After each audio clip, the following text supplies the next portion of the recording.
Bon les amis, poursuivons avec ces modèles allemands les plus emblématiques. Après 25 ans d'une belle et longue carrière, la mythique Audi TT va bientôt prendre sa retraite. Ce coupé et roadster a marqué des milliers de passionnés aux quatre coins du globe par ses lignes et son tempérament sportif. En Normandie, des centaines de TT se sont réunis pour rendre hommage à ce modèle iconique. L'occasion pour Jérôme Barconnière de revenir sur cette belle aventure. C'est un petit bout d'automobile, à peine plus de 4 mètres et 1,3 tonne à sa naissance en 1998. Pourtant, c'est une véritable icône. Et grâce à elle, Audi s'est construit une réputation de constructeur avant-gardiste. Faut dire qu'avant aussi, la marque Ozzano, c'était plutôt conformisme et compagnie. Bref, l'Audi TT fête ses 25 ans cette année. Un quart de siècle, 3 générations successives, une série limitée anniversaire et un événement à la hauteur organisé par le clan Audi TT des Picouzés de la première heure ici en France. Mais d'abord, première question, TT, ça veut dire quoi? À la fin des années 90, beaucoup pensaient que c'était les initiales de technologie et tradition. Pouah, les mauvais. Allez, un peu de culture. TT, c'est l'acronyme de Tourist Trophy, la plus ancienne course de moto du monde et la plus dangereuse aussi. Elle se déroule tous les ans sur la petite île d'Oman, en mer d'Irlande. Et là, vous vous demandez, mais c'est quoi le rapport entre la bécane et l'Audi TT? Bon, il faut aller chercher un petit peu plus en profondeur, là. À la fin des années 60, quand Audi a racheté le petit constructeur NSU, il était surtout réputé pour ses motos, qui s'illustrèrent de nombreuses fois, de vidéos, bah oui, au Tourist Trophy. Et voilà comment Audi est allé chercher très très loin pour trouver un nom sexy à son petit coupé. L'histoire de notre TT remonte véritablement à 1995. Cette année-là, au salon de Francfort, Audi dévoile un concept baptisé TT qui capte tout de suite l'attention. Design inspiré des voitures de course des années 30, petit gabarit sexy, tout le monde tombe sous le charme. Mais personne ne se fait d'illusions. Si véhicule de série il doit y avoir un jour, il perdra sans doute beaucoup des attributs de ce concept. Et pourtant, en 1998, lorsque cette version est commercialisée, elle est quasiment conforme au Chocard. Trop fort! Philippe Leroy, c'est le président du clan Audi TT, le principal club de passionnés d'Audi TT en France et organisateur de ce rassemblement en Normandie. Il se souvient encore de ce moment lorsqu'il a découvert la première génération.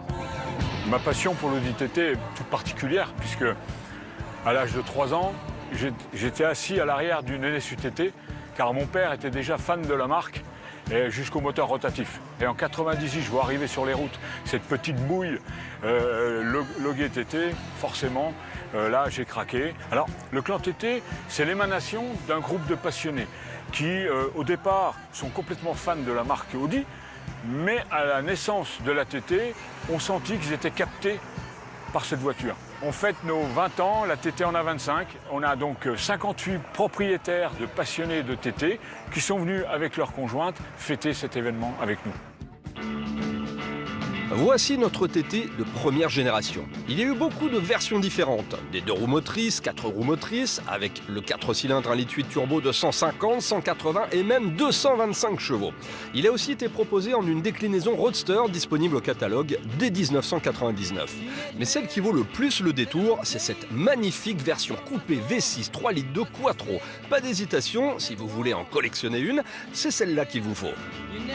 Le TT V6 Quattro se distingue des autres versions de la gamme, à l'avant par son bouclier plus enveloppant avec ses entrées d'air plus importantes et à l'arrière, allez vas-y, suis-moi, par ses 2 sorties d'échappement et ce petit béquet. Alors pour la petite histoire, les premiers TT, lorsqu'ils sont sortis, ils n'en avaient pas, leur ligne était préservée, elle était pure. Sauf que, haute vitesse, l'arrière de la voiture a tendance à se délester parce qu'il n'y avait pas assez d'appui aérodynamique.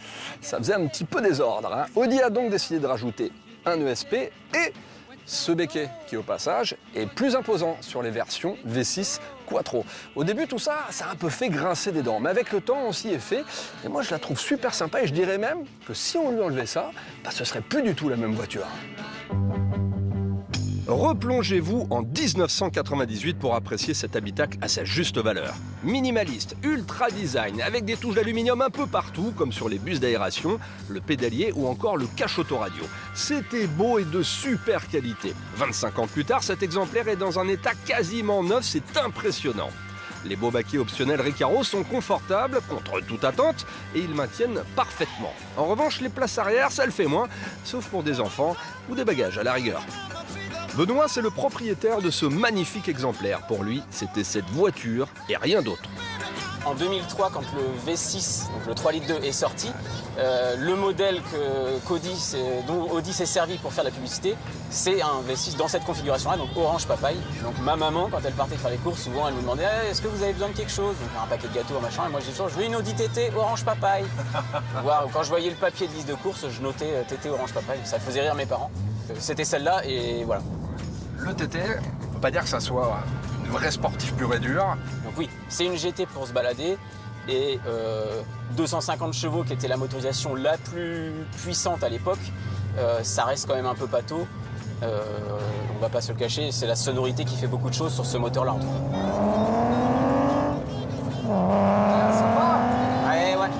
Ouais, ça parle bien en termes de sonorité. Pour Audi, cette première génération de TT a marqué la volonté de se hisser au même niveau que BMW avec son Z3 ou encore Mercedes avec son SLK. Mission réussie avec près de 180 000 exemplaires vendus, toutes carrosseries et versions confondues. Ce qui permettra d'envisager cette deuxième génération dès 2006. Et là, attention, c'était plus la même histoire. Les ingénieurs d'Audi se sont fait grave plaisir, et nous aussi d'ailleurs. Car si le TT est devenu culte en tant qu'objet de design, en revanche, c'était pas encore le cas en tant que sportive. Trop lourde, pas assez puissante, elle manquait un peu de piquant. Mais bon, Rome non plus ne s'est pas construite en un jour, hein. Mais là, avec le TT de deuxième génération, nom de code Luigi, fini de faire mumuse, hein. Dès 2008, il dispose de sa version RS et en 2012 de cette version RS+. D'ailleurs, c'est la première fois que le TT bénéficie du travail de Rennensport, la branche ultra sportive d'Audi. Et ça se voit. Ah bah si, franchement, ça se voit, hein. Bouclier avant et arrière ultra agressif, bas de caisse et passage de roue élargi et, normalement, un big aileron fixe à l'arrière en lieu et place de cette version rétractable qui était une option gratuite. Bon bah, notre propriétaire a choisi. Mais le plus fort, le plus fort, il est là, sous le capot.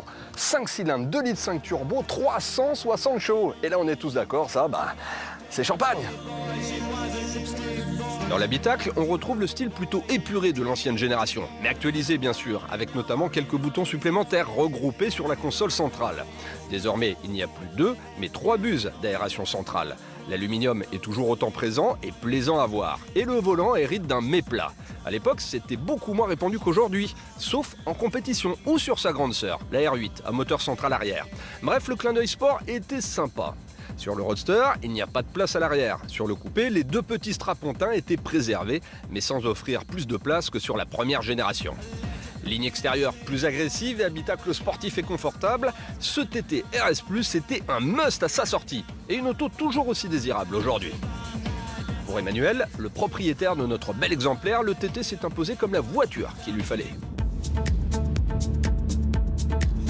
Emmanuel, d'où ça te vient cette passion du TT et notamment de celle-là, la deuxième génération là?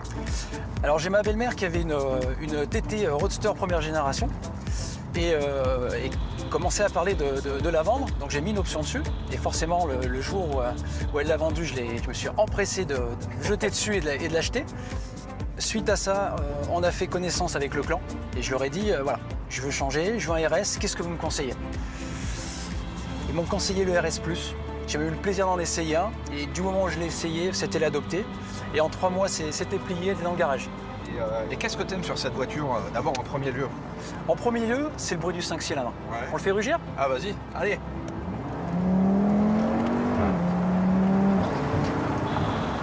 Ah ouais, c'est sympa. Ah, le 5 cylindres, mais il n'est pas mythique pour rien, hein. C'est du pur bonheur. Ah ouais, ça c'est du pur bonheur. Et du coup, est-ce que tu as déjà envie de te projeter sur un autre TT ou celui-là, tu te dis, ça y est, j'ai trouvé la voiture de ma vie, je vais la garder? Je me dis qu'un jour, il y aura un MK3 en Roadster, en RS. Il y en aura un. Mais on va déjà bien profiter de celle-ci. Ouais. Là encore, cette deuxième génération fut un véritable carton commercial avec plus de 300 000 voitures vendues dans le monde, toutes versions confondues, jusqu'en 2014. Une tendance qui ne pouvait qu'inspirer le service marketing pour lancer une 3e génération, nom de code FV8S pour les connaisseurs. Comme ceux qui l'ont précédé, le TT de 3e génération a connu un grand succès commercial.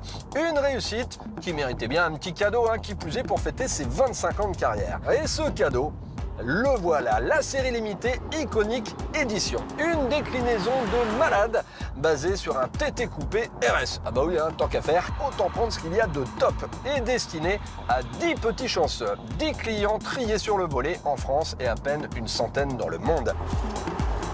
C'est donc un objet très exclusif qui annonce non seulement la fin de carrière de ce TT de 3e génération, mais également potentiellement, et ça me fait mal de le dire, non, c'est pas vrai, la fin du TT tout court. Eh ben oui, à moins d'une pétition internationale à 3 milliards de signatures, désolé, c'est mort, le TT ne reviendra pas, enfin du moins sous sa déclinaison actuelle de coupé et de roadster. Alors, profitons bien de cette version ultime.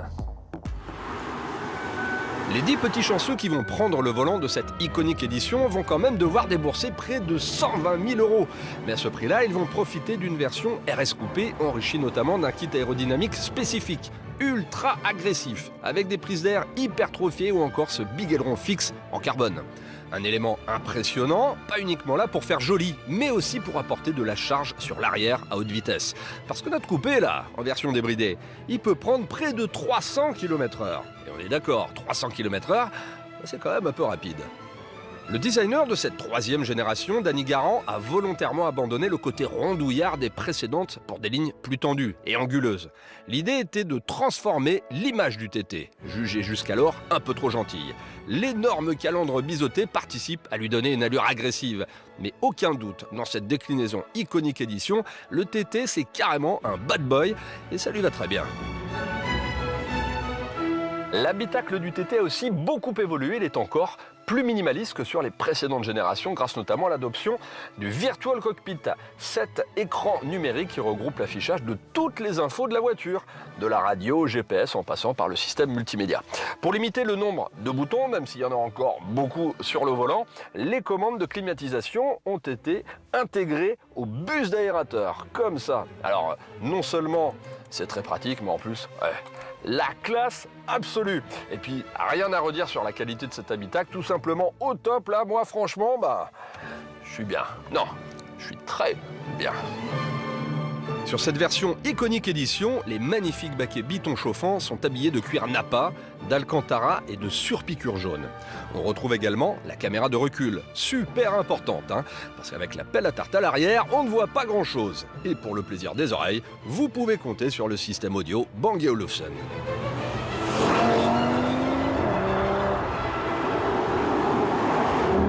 Vous avez le droit d'écouter la radio, mais moteur coupé seulement, parce que sous le capot, on retrouve le 5 cylindres 2,5 litres turbo en configuration 400 chevaux. Et attention, celui-là, quand il chante, c'est pas du maître Gims, ça vous chauffe les oreilles, vous dresse les poils sur les avant-bras.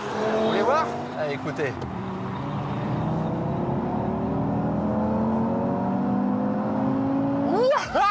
Du pur kiff, d'autant qu'en parallèle, vous testerez régulièrement le moelleux des baquets à chaque accélération. 0 à 100 km/h, 3 secondes 7, 1000 mètres départ arrêté, 21 secondes 9. Ça pousse fort et tout le temps. Bon, c'est simple, ce moteur, il est juste addictif. Véritable machine à chrono, le TT Iconic Edition n'en reste pas moins un bon compromis entre sport pur et dur et confort. C'est une voiture utilisable au quotidien, sûre grâce à ses 4 roues motrices qui ont fait la réputation d'Audi et très bien suspendue avec son système de suspension Magnetic Ride très réactif. La boîte de vitesse séquentielle à double embrayage S-tronique est super rapide au besoin et sinon, en mode confort, elle sait également optimiser la consommation. Bref, le TT Iconic Edition vient couronner un quart de siècle d'histoire d'Audi TT. 25 ans d'innovation esthétique et technologique, de plaisir d'essence et de conduite, 25 années durant lesquelles des milliers de fans se sont fédérés à travers le monde. Alors merci Audi pour cette belle page de l'automobile. Et allez, chiche. Et si vous osiez finalement une 4e génération de TT?